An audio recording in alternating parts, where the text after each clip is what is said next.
그래서 지금 상황을 보면 김민재가 원톱인 호일룬을 마크맨으로 삼고 있는 중인데, 직후 장면을 보시면 김민재가 파쿤도를 잡고 있는 걸 확인할 수가 있어요. 앞선에서 막아주질 못하니까 결국은 최종 수비 라인에서 하나씩 끌려 나오게 되고,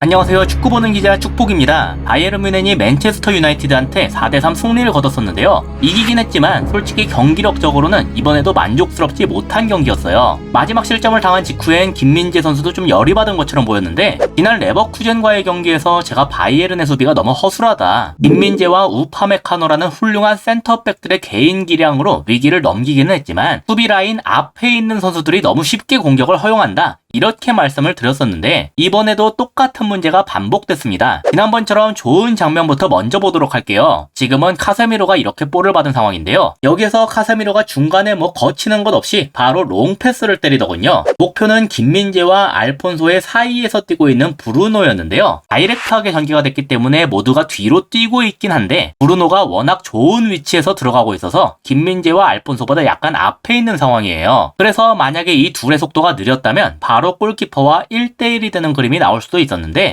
김민재가 재빠르게 들어와서 슈팅을 하기 직전에 머리로 걷어내는 것에 성공했습니다. 슈팅을 때리는 위치를 봤을 때 김민재의 수비가 늦었다면 굉장히 결정적인 기회를 허용하게 됐겠죠. 동시에 주변의 다른 선수들의 상황을 봤을 때 모두가 1대1로 붙은 걸 알 수가 있는데, 보통 공격수와 수비수의 숫자가 똑같다면 공격자가 훨씬 유리합니다. 그런 면에서 김민재의 이 수비는 상당히 중요했다, 이렇게 볼 수가 있는데요. 여기에서 문제는 이 롱패스가 너무 쉽게 투입됐다는 거예요. 원인은 크게 두 가지라고 볼 수 있는데, 첫째는 카세미로한테 향하는 이 패스가 너무 쉽게 허용이 됐다는 거예요. 제가 다른 영상에서도 몇 번 언급을 드린 내용이지만, 중앙에서 중앙으로 향하는 패스는 이렇게 쉽게 투입이 되면 안 됩니다. 중앙은 수비를 하는 데 있어서 가장 중요한 지역이거든요. 그런데 앞에 케인과 그나브리가 있었음에도 이 중앙을 찌르는 패스를 방해하지 못했다는 것이 문제였고, 둘째는 그 패스를 받은 카세미로가 너무 넓은 공간을 갖도록 냅뒀다는 겁니다. 물론 카세미로가 거의 즉각적으로 처리했기 때문에 공간이 이것보다 좁았어도 패스 자체는 투입이 됐을 거예요. 하지만 저 정도 공간이면 사실 굳이 롱패스를 하지 않더라도 직접 볼을 끌고서 충분히 올라올 수도 있었겠죠. 롱패스를 선택하더라도 여유롭게 전방 확인을 쫙 하고서 원하는 대로 뿌릴 수가 있었을 거예요. 이렇게 앞에서 방해 행위가 제대로 이루어지지 않으면서 수비진한테 지나치게 부담이 가는 경우가 많았는데요. 지금 상황을 보시면 바이에른이 4-4-2 형태로 수비하고 있는데, 이 중에서 먼저 최후방 쪽을 보시면 공격 숫자와 수비 숫자가 4대4로 똑같은 걸 확인할 수 있습니다. 동시에 최전방을 보시면 바이에른이 둘인 반면에 맨유는 넷이나 있는 걸 볼 수가 있죠. 따라서 여기에 둘만 갖고는 죽었다 깨어나도 이 4명을 모두 방해할 수가 없었어요. 반면에 그런 바이에른이 수적 우위를 가진 곳은 어디냐? 바로 그 사이에 있는 중간 지역이죠.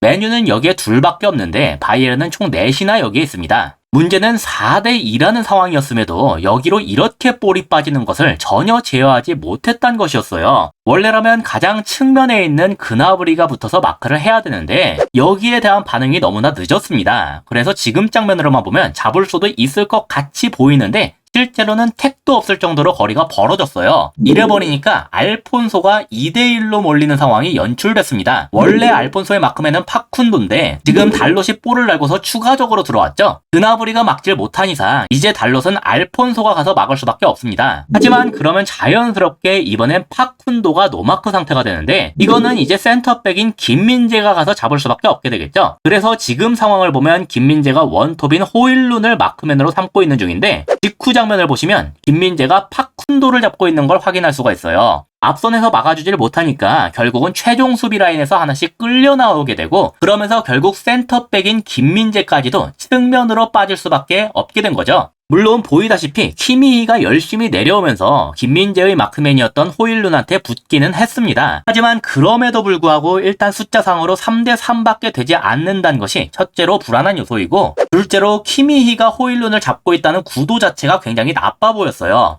키미히는 정말 훌륭한 선수이지만 키가 180이 채 안 됩니다. 반면에 호일룬은 190을 넘는 장신의 공격수예요. 키미히가 들어와서 숫자 자체는 동등하게 맞추긴 했지만 막상 크로스가 날아오게 된다면 그 국면에서 호일룬을 수비하는 것이 힘들 수밖에 없겠죠. 다행히 김민재의 마크가 성공하면서 크로스를 투입하지 못했기 때문에 실제로 공중볼 경합을 하는 일은 피하게 됐지만 이건 결과적으로 그렇게 됐을 뿐이에요. 다른 경기에선 충분히 크로스가 올라올 수도 있겠죠. 그리고 이렇게 구도가 형성된 근본적인 이유는 유일하게 2명이나 많은 숫자를 확보하고 있던 중간 라인에서 측면에 대한 지원을 제대로 수행하지 못했기 때문이다. 그래서 결국 최종 수비 라인이 기본적인 자신의 마크맨을 버려가면서 측면에 대한 커버를 수행할 수밖에 없게 된 것이다. 그렇게 정리할 수가 있겠습니다. 사실 그나마 이날 왼쪽은 좀 괜찮은 편이었어요. 반대쪽에선 메뉴의 에이스급 플레이어인 래시포드가 있었는데 우파메카노 정도의 클래스가 되는 선수니까 커버가 됐다고 봅니다. 하지만 언제까지나 계속해서 이런 수비가 성공한다고 보긴 어렵다고 생각해요. 그래서 분명히 이런 점에 있어서는 앞으로 개선이 필요하다. 저는 그렇게 보고 있습니다. 이상으로 오늘의 영상을 마치도록 하겠습니다. 시청해주셔서 감사합니다.